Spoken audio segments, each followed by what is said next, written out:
este es su espacio el día lunes. Yo le doy ahora la bienvenida a nuestro primer invitado, el doctor Luis Solari. Buenas tardes, Mauricio. Un honor estar contigo en tu fase fernandesca. En mi fase fernandesca, sí. Imposible, imagínese, igualar a Fernando Carballo, imposible, pero estamos haciendo nuestro mejor esfuerzo. Aquí estamos.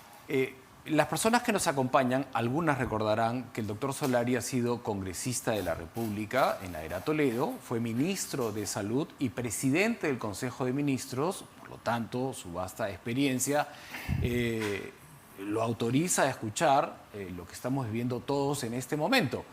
Un Congreso que le ha dicho: no te vas a la juramentación del presidente Petro, porque no tienes presidente del Consejo de Ministros, porque no nos has representado bien las veces que has salido, porque tienes que enfrentar 5 investigaciones, y los argumentos abundaron en el Pleno. ¿Cómo recibe usted este hecho, que no es muy frecuente en nuestra política, que el legislativo le diga al presidente: no viajas, te quedas?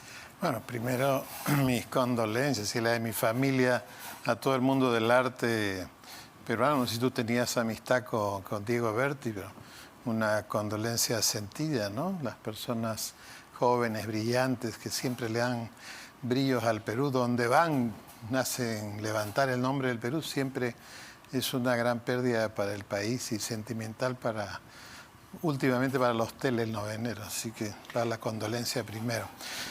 Felizmente nosotros no estamos en una situación de condolencia política en este momento, sino simplemente lo que ha hecho el Congreso le ha dado al presidente algo que se llama un shock de realidad. O sea, ¿qué quiere decir un shock de realidad? Oye, presidente, tú te estás portando como si aquí no pasara nada. El día que te vamos a dar tu autorización, tú has dicho a la víspera que vas a colaborar con la justicia y vas a la fiscalía y te quedas mudo, como el emoji con su cierre en la boca, te quedas mudo y no dices nada. ¿Esa es tu colaboración con la justicia? Bueno, por si acaso los otros presidentes que van a ir, ellos no tienen investigaciones penales, o sea, no son iguales. Son iguales por el cargo, pero el hábito no hace al monje, pues, Mauricio. O sea, yo no he sido primer ministro ni fuera, porque eso no dice nada. Yo soy el creador del Seguro Integral de Salud y el partero de la descentralización. Para ponerlo, porque tal cargo, definitivamente los cargos no hacen a la persona. Entonces, esta situación que se ha generado, y ojo, que ha pasado casi inadvertido, nadie ha comentado sobre eso. Parece que Alianza para el Progreso y su presidente, don César Acuña, están en un proceso de redención, porque ayer han votado a favor de que no vaya, o sea, en contra de que vaya el presidente. Y hoy día me han sorprendido las declaraciones que han aparecido de Acuña, pidiéndole al presidente que renuncie. Pero es la primera vez que siente este contrapeso del legislativo frente a la conducta del ejecutivo, porque había una percepción nítida de que había más bien una suerte de armonía íntima y ante el público un pleito. Es que en esos platillos que la votación no se reflejaba, ¿no? En esos platillos de la balanza estaban a favor de él las pesitas de Alianza para el Progreso. Y ayer las pesitas no han estado, y la declaración de Acuña es: oiga, presidente, ya renuncien, no nos haga sufrir más. Entonces, lo que ha hecho el Congreso ayer es darle un shock de realidad. Honestamente, si yo hubiera sido congresista, hubiera pensado y meditado, ¿no? Diciendo: no, ya que se vaya, pues ya, y a ver qué pasa, ¿no? A ver si esto termina como, en vez de endodoncia, sacamos la muela y ya listo, a ver qué pasa. Pero, si uno se pone a pensar, yo creo que ese shock de realidad era indispensable y es un antes y un después, no tengo duda. Junto con la declaración, porque el shock de realidad viene con los votos de Alianza para el Progreso en contra de la autorización. Ahora que lo escucho mencionar, si fuese congresista le hubiese dicho: ya ándate a ver qué pasa y nos deshacemos de esta dolorosa muela. Me parece que ha dicho algo así. Algo así. Algo así. Yo lo que quiero... dolor de muela. Dolor de muela.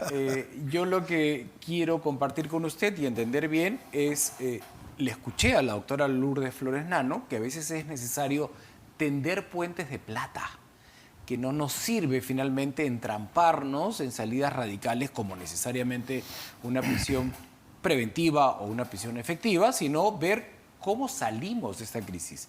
Y no necesariamente las cosas son como están escritas en el Código Penal. A veces hay salidas bastante creativas que anteponen el bienestar colectivo. Hay una situación distinta para los puentes de plata que suelen ser políticos.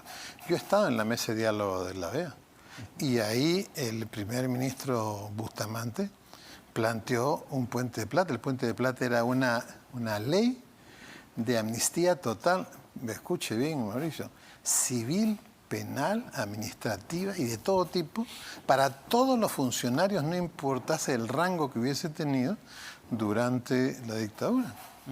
Obviamente, a nadie se le ocurrió aceptar algo así. O sea, hay puentes de plata y hay unos puentes que son políticamente. En este caso, el Ministerio Público no puede detener sus acciones. Una vez que se inicia la acción penal desde el Ministerio Público, o se convierte en juicio o se archiva. Pero no hay que tampoco que el Estado, no es como que usted me enjuicia por algo y después usted se desiste. No, claro, no, pero no hay desistimiento de parte del Estado. O sea, en una situación en la que está el Ministerio Público, los políticos pues no le van a dar una puñalada al Ministerio Público, cuando es el Ministerio Público el actor protagónico de esta situación que va llegando, yo creo que a su epílogo, ¿no? Sí, sin duda que tenemos una fiscal que ha sido firme, que le dijo no voy a Palacio, vienes a la Fiscalía. Finalmente, más allá de esta tensión y tensión, guardó silencio, lo cual es legítimo. Pero yo quiero insistir en mi pregunta. Pero políticamente un error el día de ayer, ¿no? Políticamente, de parte del presidente, claro, de la defensa claro, del presidente, decir no voy y al final fue. ¿A eso se refiere? No, que el error político, es decir, yo colaboro con la justicia, voy, me siento y no digo nada. Quedarse callado. Un error político. Y no un error político también esta suerte de la primera reacción de la defensa del presidente, con quien vamos a hablar en unos instantes, el doctor Benji Espinosa dijo, de ninguna manera usted tiene que venir a Palacio, ¿no? Y luego terminó yendo en la mañana. Entonces, estas marchas y contramarchas... Vamos a suponer que la fiscal hubiera aceptado ir a Palacio y después la acusan pues de no haber cumplido la ley. O sea, ya se vició todo el proceso, se derrumba, ¿no? O sea, claro, pero la lectura política, claro, por todos los ángulos que usted está exponiendo, no lo favorece haberse quedado callado y haber hecho marcha y contramarcha. Y de Yapa perder una votación y que se le voltee un aliado, ¿no? Claro, entonces, ayer no ha sido cualquier día. Quiero finalmente entender muy bien la posición que acaba de detallar. Respetamos el proceso de la Fiscalía, está en curso, hay 5 investigaciones abiertas, pero también hay la necesidad de que un país empiece a funcionar, que no esté paralizado. Y hay cosas que van más allá de la investigación que no se van a detener. Entonces, sentarse a negociar, no voy a usar la frase puentes de plata, sino la que usted quiera, no es viable en política que todo se conversa, que todo se concilie, decirle, fíjese, nosotros ponemos un gabinete, que es un poco lo que pasó y no cumplió con los representantes del Acuerdo Nacional. Recordemos a Max Hernández y al cardenal Barreto anunciarle al país, estábamos en UCI como país, estábamos muriendo, pero ya esto va a cambiar porque ya aceptó un gabinete, ¿no?, que necesariamente es de ancha base. Bueno, esa fue la... Pero no cumplió. Esa fue la mentira del siglo. Yo entiendo, pero ¿qué posibilidades tenemos ahora Lo que pasa es que hay situaciones... de negociar y salvar la situación? Quizás acostumbraba... Faltan 4 años. Quizás acostumbraba a la política suburbana, la política rural, en donde los medios de comunicación no están presentes, no están vigilando, no se está mirando, ¿no? Ahora nos enteramos que la fulana gana Faltó obras, a su palabra en ¿no es aquella cierto? oportunidad. Y no Evidentemente. no era la primera vez, ¿no? Entonces, esa fue, yo creo, la última ocasión que tuvo, pero él siempre ha escogido pues su zona de comodidad, gente de la ultra confianza, y lo que sucede es que ¿quiénes gobiernan así? Las personas que tienen temor. O sea, si bien es cierto, la política distinta, a diferencia de otras actividades, tiene una cuestión muy grande de incertidumbre. Cuando esta incertidumbre se vacía hacia el país, ahí es donde la gente se pone nerviosa, se cae la inversión, etc. Bueno, este temor no puede nunca estar en la cabeza ni en el corazón del gobernante. Cuando el temor entra a la conducta del gobernante, entonces ahí es donde dice, me voy a tirar del salto del fraile y van a ver que voy a caer lindo y voy a salir flotando. Y llega el momento y no se tira. Y va una, van dos, van tres, van cuatro, van cinco. Entonces, cuando la mentira se convierte en una forma habitual, voy a hacer la segunda reforma agraria, no llega. Hoy voy a bajar el gas, no llega. Hoy vamos a controlar los precios de los alimentos, no llegan. Entonces, obviamente, la confiabilidad en la palabra de las personas son nulas. O sea, el problema aquí grave que hay es la situación penal del presidente. Esa es la cuestión que no es salvable, no hay nada que conversar ahí, la Fiscalía va a seguir su ritmo. Claro, tiene colaboradores eficaces, está a punto de entregarse Juan Silva, pero yo quería llegar con usted más allá de lo penal, más allá de lo jurídico, y tener una lectura política suya, que tiene tanta experiencia, no sé si de los temores, eso solo lo sabrá Castillo, pero en su cuenta de Twitter habla con cierta desesperación. Ahora sí, un gabinete de ancha base, pero las otras partes no están dispuestas a aceptarlo. Entonces, lo que pasa es que los gabinetes de ancha base no es vengan a mí los sufrientes porque yo los voy a consolar. Así no funciona. Los gabinetes de ancha base se construyen desde el gobierno, que manda a sus emisarios a armar su gabinete de ancha base, o se construyen desde la oposición como un elemento de negociación. Entonces, ante una crisis. El problema es que... Perdóneme que lo interrumpa. Sí. Desde su perspectiva, el presidente del Consejo de Ministros que viene, que no sabemos de quién se trata, necesariamente va a ser de su entorno. No va a poder convencer a un político autónomo, fuerte, dialogante, poniendo condiciones. Su caso. Claro. Entonces lo convocan, dice, ok, acepto, pero estas son mis condiciones. No, yo pongo a mis ministros. Ni siquiera me van a convocar. No, pero estamos hablando de supuestos. Lo que pasa es que a estas alturas del partido y de la situación política en donde los actores ya están definidos, acá ya no hay actores abajo de la mesa, cada uno tiene su rol, cada uno tiene su protagonismo, y el actor principal en este caso es el Ministerio Público. Bien. Todo el resto da la vuelta alrededor. Entonces, el problema del temor es que es una conducta gregaria. Uno mira los gabinetes, los ministros, toda gente de la zona de seguridad, la ultraconfianza, el ultraamigo, el ultracoterráneo, el ultrapaisano, etc. Eso significa que eso ya es una conducta.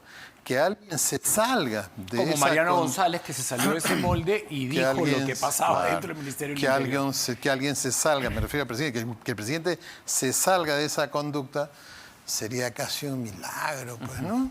Bueno. Pero eso no significa que fuese un milagro duradero. O sea, no es la figura del primer ministro. Los consejos de ministros tienen una arquitectura, y no se trata de que venga fulano o mengano.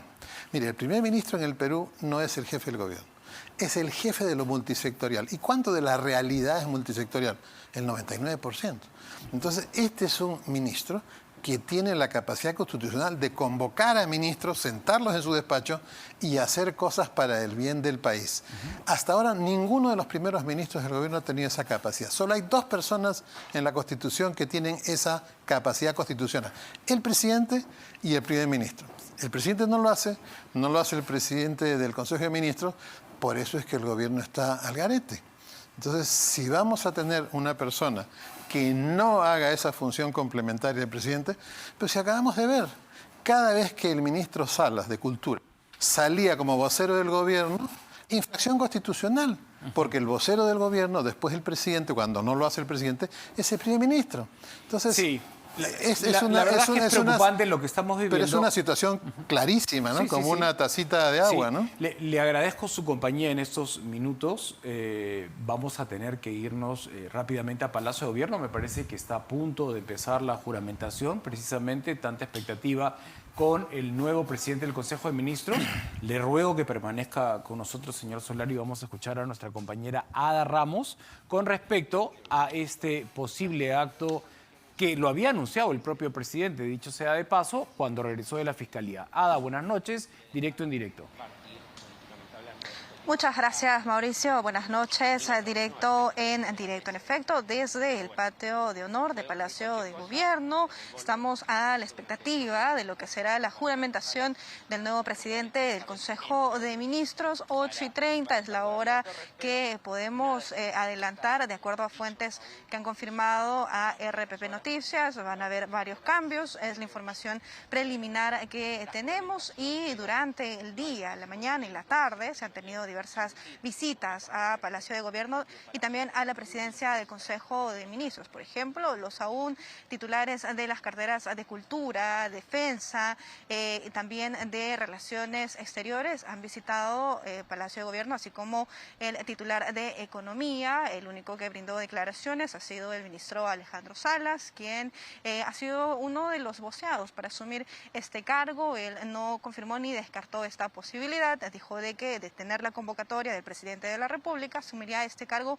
con responsabilidad y con el compromiso de trabajar por el país. El ministro de Defensa, José Luis Gavidia, ingresó específicamente a la presidencia del Consejo de Ministros. Se retiró saludando a los medios de comunicación, expresando las muestras de afecto a los diferentes periodistas que nos encontrábamos específicamente por el acceso de la calle Desamparados a Palacio de Gobierno. En tanto, el ministro de Relaciones Exteriores, César Landa, y el ministro de Economía, Oscar Graham, evitaron los medios de comunicación, no se acercaron, tampoco saludaron ante el llamado de los diferentes periodistas. Fueron las visitas que se tuvo hoy a la PCM, Mauricio, y a Palacio de Gobierno. Todavía permanece la expectativa, diversos medios de comunicación ya estamos aquí ubicados para dar detalles de lo que será esta juramentación del nuevo presidente del Consejo de Ministros, así como conocer a los nuevos titulares en las carteras que el presidente Pedro Castillo considera de que se deben hacer cambios. Vamos a retornar con más detalles, directo en directo, RPP Noticias. Hay un descontento en la ciudadanía comprensible, actos de corrupción en paralelo, pero también ineficiencia. No funcionan los hospitales, las escuelas no vuelven a la presencialidad, el combustible finalmente no tuvo este efecto esperado con el retiro de los impuestos, y la lista es larguísima. Usted lo percibe, usted es un político, usted usa el transporte público, habla con la gente, y lo que hay también es un descontento profundo con el funcionamiento del Ejecutivo. Había muchísima esperanza, por lo menos como profesor, que haya una revolución en la educación, o lo que usted acaba de mencionar. Soy campesino, viene la segunda reforma agraria, pero nada de lo anunciado está en camino. Y en simultáneo, los escándalos de corrupción. Se retiran quienes aparentemente lo apoyaban, en silencio o explícitamente, y los escenarios constitucionales son: podrán llegar a 87 votos, se quedaría Dina Boluarte como corresponde, o también hay una ruta de inhabilitar a Dina Boluarte por el caso del Club Departamental Apurímac, me parece, y que una nueva mesa directiva en el Congreso, dirigida por alguien que el Congreso crea eficiente, como en la era Sagasti, juramenta y pasa a la presidencia de la República. Claro. ¿Cuántos escenarios estamos barajando? Pero finalmente el suyo... Uno solo, ¿no? Uno solo, ¿cuál es ese? Uno solo, porque a las finales uno no puede mirar el tema como si uno entrara a un parque de diversión y dice, bueno, ¿a cuál me subo primero? ¿Cuál es ese escenario? Bueno, el escenario es que estamos en una situación como cuidado intensivo y que las decisiones se toman de acuerdo a los hechos reales. Shock de realidad, también nosotros necesitamos un shock de realidad, ¿no? Yo no puedo andar pensando que va a haber una vacancia dentro de una semana si es que primero no hay un escandalote de las cosas que se están revelando en la Fiscalía. Hay que dejar que la Fiscalía haga su trabajo. La Fiscalía, el trabajo de la investigación fiscal es como armar un árbol de Navidad. Comienza el palito, van viniendo los adornos, la guirnalda, ya la estrellita, ya. Detenciones, allanamientos, cuando ya está todo listo.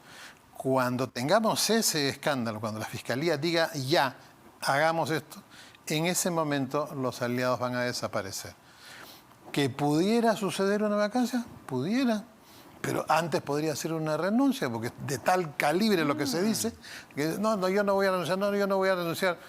En política no existe el no. Pero en situaciones como esta, a mí me ayudó mucho en la PCM el algoritmo de trabajo de cuidados intensivos. Esas películas de combate naval donde está el almirante en el buque y dan órdenes, haga esto, haga lo otro, que el buque tal para allá. Bueno, así es esta situación. Sí. No se puede mirar solo un actor, hay que mirar lo que hacen todos. Por eso me parece muy importante. Y además, no solo Acuña le ha quitado los votos al presidente, sino hoy día ha dicho se necesitan 87 congresistas valientes que den los votos para la vacancia. Es decir, que él mismo se pone a trabajar en ese sentido. Y ayer hablaba con un congresista que no me ha autorizado a revelar su nombre, que es independiente, y me detalló que se acercaron, él es pro vacancia, varios congresistas que se habían abstenido de votar y que querían saber, oye, ¿cómo es lo de la vacancia? ¿No? Entonces, hay definitivamente dentro del Congreso un espíritu diferente, lo hemos visto ayer con la votación de no dejarlo ir a la juramentación de Gustavo Petro. Pero siguiendo con el tema de cuidados intensivos, que el paciente está en UCI y usted es médico. El Perú, no es el presidente, el Perú. El Perú. ¿Cuándo empezó la crisis para usted? ¿En el 2016? No, la crisis comienza con la reforma política. Ahí comienza la crisis. Recuérdese usted que las personas que plantearon la reforma política nunca han gestionado un partido político. Porque estamos hablando siempre de un presidente a todas luces ineficiente, pero la crisis... Y es hora de que salgan esas personas a hacer su mea culpa, ¿no? Recordemos cómo consiguió el señor Vizcarra aprobar esa reforma en el Congreso, amenazando con cerrarlo. O sea, hacía cuestiones de confianza para cosas que no eran del Ejecutivo, que eran electorales. Ya el presidente del Tribunal Constitucional ha dicho, eso no se puede hacer más. Eso ahí vacía, no se puede hacer más. Entonces... Nosotros hemos, por ejemplo, eliminado la reelección. Eliminamos la reelección. Y eso ha eliminado a las personas con experiencia. ¿Usted cree que a un presidente del Congreso con experiencia, no la que tenía Pedro Laechea, hubiera pasado ese día lo que sucedió con Salvador de Solá? No hubiera pasado. ¿Pedro Laechea es el que trató de poner a su primo en el Tribunal Constitucional? ¿Estamos hablando del mismo? Bueno... Los actos no se juegan en paquetes, son individuales. Y que esta obsesión por poner a su primo en el Tribunal Constitucional motivó que Salvador de Solar le pida que por favor no vean estas cosas. Él no trató de Tengo poner dudas, a su por primo. eso le estoy pidiendo su lectura de los hechos. Los votos son los que deciden. Si habían candidatos con votos, hubieran sido aprobados, y candidatos sin votos no hubieran sido aprobados. Pero los hechos están escritos y las lecturas son interesantes, ¿no? Los hechos están escritos. El presidente del Consejo de Ministros irrumpió en la sala del Parlamento e impidió que siguiera funcionando. Porque la Constitución esa es la se lo realidad. Permite, ¿no? No se lo permite. Claro. No. En ninguna Hay una sola parte. Constitución. En ninguna parte dice ningún artículo que pueda hacer puede eso. entrar el presidente del Entonces, Consejo de Ministros los a los responsables plenos, de la situación... Lo hizo amparado en la Constitución, doctor Solari. Es una sola. No, lo que pasa es que usted no sabe la forma del Congreso porque no ha estado ahí. No necesito estar en el Congreso para saber qué manda la Constitución, señor Solari, ni haber sido congresista. Él tiene que Necesito llegar a la vivido, sala. Igual que usted, la historia reciente. Está muy fresco Él tiene todo que como llegar para a la haberlo sala. olvidado. Bueno, él tiene que llegar a la sala de embajadores, hacerse anunciar y se le hace pasar, se le invita. No dice en la Constitución que puede irrumpir cuando se le ocurra. Eso no dice. Porque eso es lo que le estamos, o usted le está diciendo a la gente y eso no es así. Esa comisión es una interpretación de la Constitución. Pero permítame pues terminar mi respuesta. No pues, es que está diciendo cosas que hay que ser exactos. El Tribunal Constitucional... Ya, yo soy exacto porque pero ese es el procedimiento. El Tribunal Constitucional ese acto político de Vizcarra no lo ha declarado inconstitucional, lo declaró válido. Ese fue el desenlace del Tribunal Constitucional. Ah, bueno, sí, por supuesto. Eso es otra cosa. Ya. Lo que usted está diciendo del tribunal es la disposición y el decreto del cierre del Congreso. Nosotros estamos hablando de la forma en que fue tomado por asalto el Pleno por un presidente del Consejo de Ministros, cosa que no aparece en la Constitución. Gino Costa abrió la puerta, me acuerdo lo del Tribunal Constitucional, que el Ejecutivo le pedía que lo vean en otro momento y Pedro Laechea quería hacerlo en ese momento. Bueno, entonces hubo una segunda cuestión de confianza y pasamos el asunto es que la reforma política fue hecha con amenazas de cierre del Congreso y el Tribunal Constitucional ha dicho que eso no se puede volver a hacer. Entonces, hoy día, a este Congreso que asistimos, a esta situación, ¿no es cierto? Porque usted comprenderá que estar en una situación en la que la gente vota por una conducta de un parlamentario y el partido hace lo contrario de lo que el votante quiso. Eso es lo que ha venido pasando todo este año. Y eso, ¿cuál es el origen de eso? La reforma política que fue hecha por personas que no habían nunca gestionado un partido, que no tenían oficio político y que además amenazando al Congreso de cerrarlo si no lo aprobaba tal cual había ido de Palacio. O sea, si a alguien le parece que eso está bien en una democracia, bueno, a mí me parece que eso está mal en una democracia, y eso no es una democracia, es una falsa interpretación de la democracia. Con este referéndum donde se le pregunta a la ciudadanía si quieren que los congresistas sean reelectos y en su mayoría dicen no, ahí empieza un poco la crisis de nuestra historia. No. La crisis comienza nombrando en una comisión para hacer una reforma política que era necesaria, antes del referéndum, a un grupo de personas que no tenían oficio político. Había algún problema que convocara en esa comisión a los partidos, hoy día estaríamos en una situación distinta. Le garantizo que hoy habría bicameralidad, que no es solamente que la reflexión de las normas, no. Creo que también estaríamos en una realidad distinta, sin lugar a dudas, si no hubiese existido esta obsesión, por ejemplo, con vacar a Pedro Pablo Kuczynski, con esta fuerza mayoritaria de 73 congresistas, y la agenda política era Tebaco, ¿no? Desde el 2016 era Tebaco. Bueno, lo que pasa es que hay que decir, cuando recordamos algún hecho histórico, el derecho a la información de los que nos ven dice que la información tiene que ser veraz, completa y oportuna. El presidente está comprando votos y los filmaron y grabaron a sus partidarios en el proceso de la compra de votos. Y esa era la razón principal por la cual el presidente renunció. Pero no había una obsesión, renunció. El inicio de 2010, sí, pero presionado, obviamente, doctor Solari, no le quedaba otra. Esto es como Nixon, como Nixon y Watergate. Descubrieron a los partidarios del presidente. ¿Usted tiene una lectura de los hechos? No, y estoy tratando, esa es la lectura que usted tiene. Bueno, si la estamos escuchando nítidamente. Si no es cierto que lo filmaron a los partidarios de Kuczynski comprando votos con prebenda, ¿eso es cierto o no? ¿Es cierto? Pero estamos en la realidad nacional. No, usted es el que se ha mudado atrás. Yo soy cortés y le sigo la conversación. Válidamente, yo creo que hay cortesía de ida y de vuelta. Entonces, por supuesto. Eso no se va a perder nunca. No, la fraternidad nunca se va a perder. Nos quedan pocos minutos, entonces me queda claro que usted... que ese es el origen de la crisis política, porque eso es lo que usted me preguntó. El origen de la crisis política es una mala reforma política. Es una polarización. Es una mala reforma política. Por ejemplo, se quiere argumentar fraude donde no hay fraude. El origen de la crisis que estamos viviendo también tiene que ver con una falta de diálogo y de ceder a escuchar al otro, ¿no? O sea, siempre imponiendo una sola verdad, que me parece que eso no nos conduce a nada. No hay dos verdades en ninguna parte, porque una de las dos no puede ser verdad. No hay dos verdades al mismo tiempo. Pero si usted se pone a reflexionar, en nuestros tiempos recientes, fraude. Mire, pierdo la elección, no te felicito. Entonces, ¿de qué democracia estamos hablando? Estoy de acuerdo con usted. O sea, estoy de acuerdo. ¿Quién va a defender eso? Yo quiero cerrar... Nadie. Pero le voy a... ¿Puedo cerrar la entrevista con algo que creo que vale la pena? Sí, pero una cosa mínima. Mire, hoy día no estaríamos en esta situación si en la reforma política... Bueno, usted imagine que usted es jefe de un partido, soy jefe de otro partido. Usted va mejor en las encuestas, tiene más aplausos, atrás está en RPP, todo el mundo lo conoce. Ok, hacemos un acuerdo. ¿Sabe qué, Mauricio? Usted vaya a la presidencia y yo no puedo ir a la primera vicepresidencia, porque la reforma política lo impide. Usted me tendría que ofrecer la segunda vicepresidencia y eso políticamente es inviable.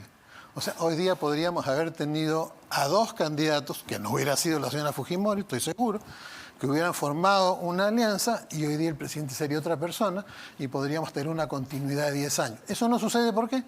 Aquí tiene usted otro ejemplo de la reforma política que impide que se le pueda dar al socio político en una elección la primera vicepresidencia de la República, que sería pues lo apropiado, ¿no es cierto? Quería terminar porque me quedó clara su posición con respecto a seguir respetando el debido proceso que ha iniciado la Fiscalía una vez que termine y que llegue a poner sobre la mesa la historia completa con la entrega de Silva, del sobrino y toda la información que nos falta saber.